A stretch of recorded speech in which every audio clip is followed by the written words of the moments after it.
everyone, welcome back to another Netflix One Piece live-action review. We're on episode 6 now. Episode 5, I felt like the show went on a upturn. Like, episodes went from okay to getting actually really good. So all of these last few episodes are gonna pretty much have positive reviews. We start off with the aftermath of Zoro losing the Mihawk fight. When we actually look at the little cut on Zoro, it doesn't look that deep at all, but it is supposed to be a very deep, very serious cut. It's just some sort of issue or misdirection with the makeup department, I guess? I don't know. Zeff and Sanji try to help patch him up a little bit, but he's passed out. As he's healing, Zeff gives them the advice to, talk to him while he's passed out, kind of help bring him back to the land of the living. But for the most part, he does not contribute much to this particular episode, which is fair. Meanwhile, we get this scene where Mihawk arrives back to report to Garp, and Garp is like, well, what the fuck, dude? Where's my grandson? I told you to go get him. Why didn't you do that? And then Mihawk is like, I don't play by the rules. I'm super rebellious, man. I don't do anything I don't want to do. And then Garp is like, fuck!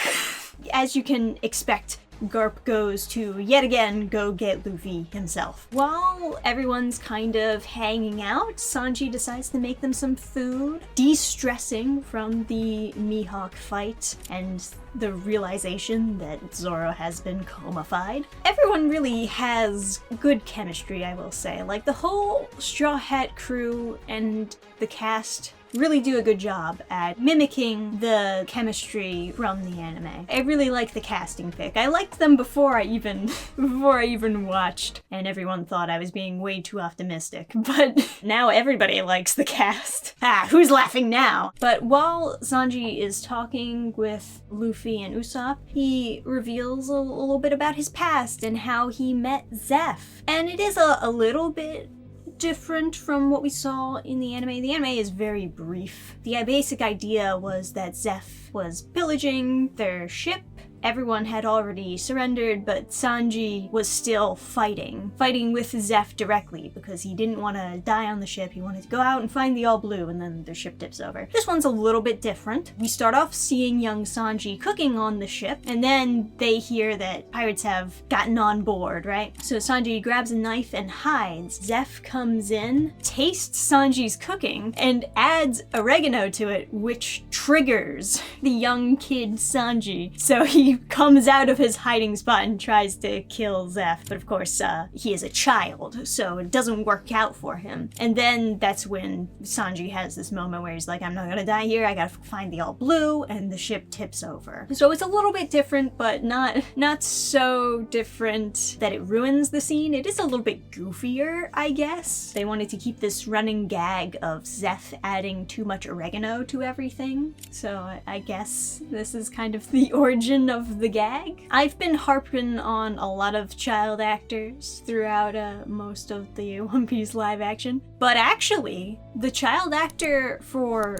Sanji, pretty good. I think the fact that child Sanji actor is actually pretty good justifies this flashback sequence being so long, because they actually do a good job at, like, keeping the scenes together. We get the story of how both Sanji and Zeff were stranded on this rocky island, couldn't leave and just had to wait for help. Zeff gives him a tiny bag of food while Zeff himself keeps a much larger bag, tells Sanji to go wait on the other side of the island to look out for ships. Sure enough, we go through the sequence of Sanji eating all of his food, and 70 days later, my god, that's a long time. Of course, Sanji has run out of food, and he's gone crazy with hunger to the point of wanting to go kill Zeff for his food. And I do think they kinda nailed down this point, or at least the point of how Sanji changed his attitude towards wasting food. In the anime, they had this one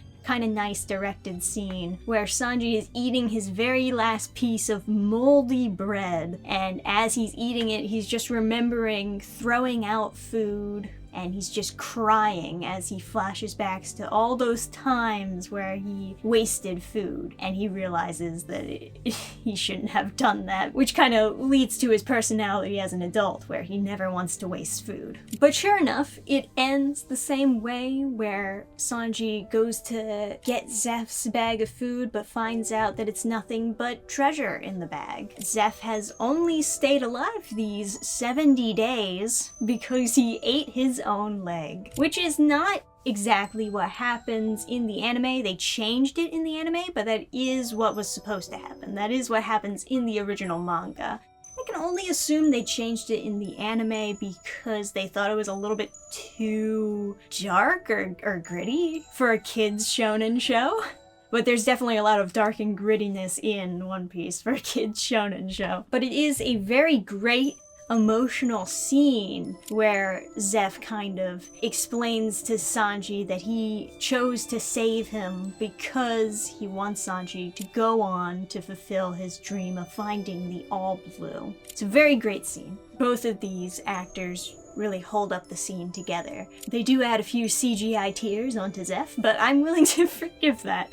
It's fine. It's fine. Even if he wasn't crying in the scene, it still would have worked. You didn't really have to add CGI tears, but it's fine. Meanwhile, Nami is talking with coma-fied Zoro, and she's actually reading the fairy tale Noland the Liar, which is kind of foreshadowing another arc in One Piece that we probably will see in season 2. So they set that up pretty well here. But I also feel like it's extra good for this scene, not just because it's foreshadowing a later arc, but because it also fits what Nami's going through right now, because she's been lying to the crew about her true intentions, as the plot twist goes later in the episode that she is actually a member of the Arlong Pirates crew. And then it goes even deeper into that, layers of lying, because she's also lying to the Arlong pilots and etc, etc. But it's very good because Nami's telling this story as just like a fairy tale to tell Zoro while he's asleep, but she's also having a self-reflection moment by reading this story, and it also serves as a foreshadowing. So good. Good stuff. It's a very well thought out scene here. Luffy comes in last minute as she's finishing up the story, and she kind of has a tiff with Luffy, and I'm not sure how I really feel about this, but Nami blames Luffy for Zoro getting hurt. Kinda unreasonable. For some reason, Nami's under the impression that Luffy could have convinced Zoro to not fight. If you know anything about Zoro, I'm not convinced that would actually be the case, that Luffy could convince Zoro not to fight him. But because of this, Nami blames Luffy, and she's like, oh, you could have stopped him, but you didn't, so you bad? And then Luffy's like, but dreams, though. But what about dreams? On the one hand, it's a little bit unreasonable for her to blame Luffy. On the other hand, however, it's nice to have scenes of her really caring, because she has kind of built up a bond between everyone, and it goes to show that she has actually seen them as becoming friends, although she is a little bit harsh to Luffy, who should also be seen as a friend, As the scene continues, the Arlong pirates have arrived. Yay!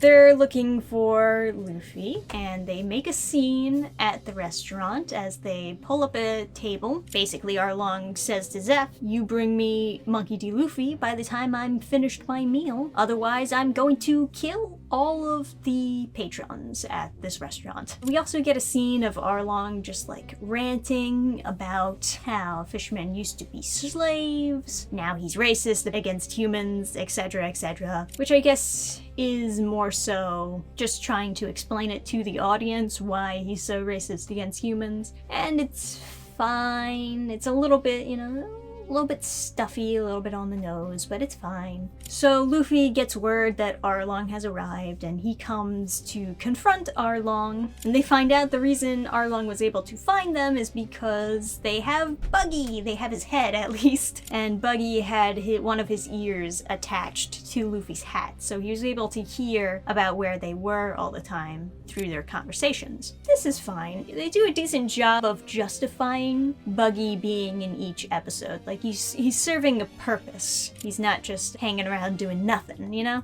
Zeph tries to shoot Arlong, doesn't really work out for him, and they kick out his peg leg from him. Then Sanji goes ham on one of the fishermen members, but it didn't really work out for him either, and they have this great visual gag that I absolutely have to compliment, because it did make me burst out laughing.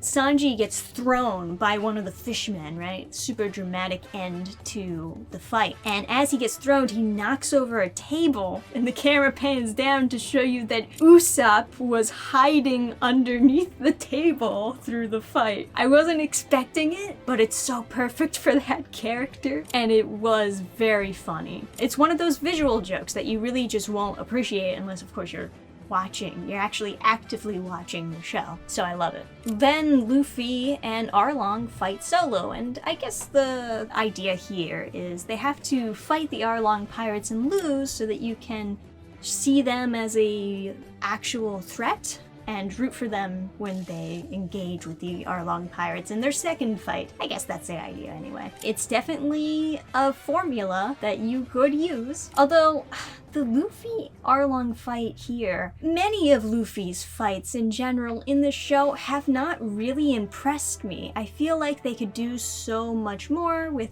Luffy's powers, but granted, I guess it is kind of a budget problem sometimes, right?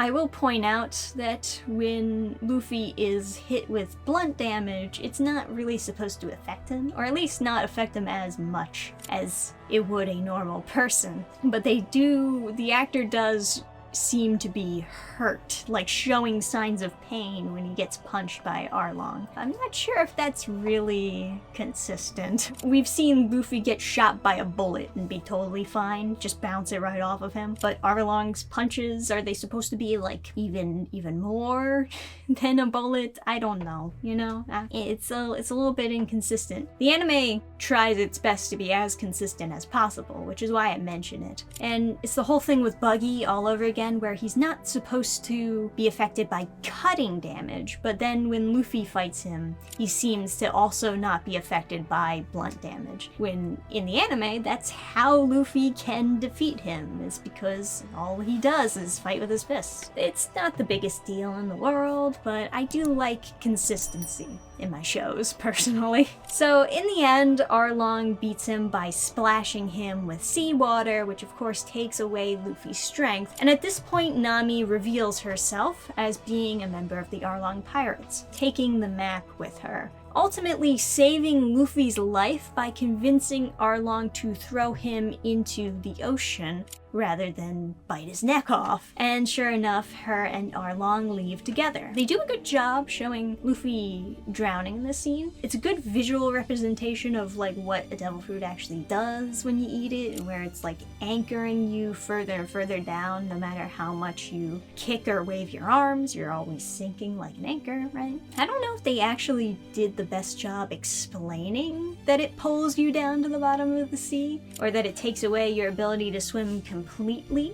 I think all they say is the sea takes away your strength, which it is part of it, but it's not like the whole picture, really. Luffy gets saved by buff, shirtless Sanji. It's getting hot in here, or is it? This is just me with buff, shirtless Sanji around. Oh man. Okay.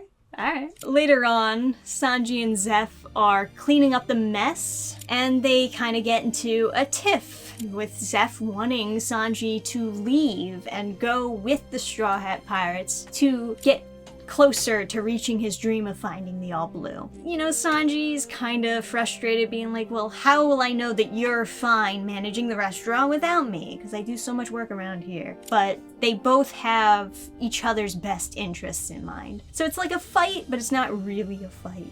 They both care about each other. Sanji pops on board and has a very tearful goodbye to Zeph as they sail away. And Luffy decides they're going after Nami. They're going to figure out what's going on, get the map back, and get Nami back from Arlong, because they kind of know that something's up and that she wouldn't betray them, at least if she had the choice. So now how are they going to find Nami? How will they know where Nami and Arlong went off to? Well, Luffy reveals that he stole Buggy's head.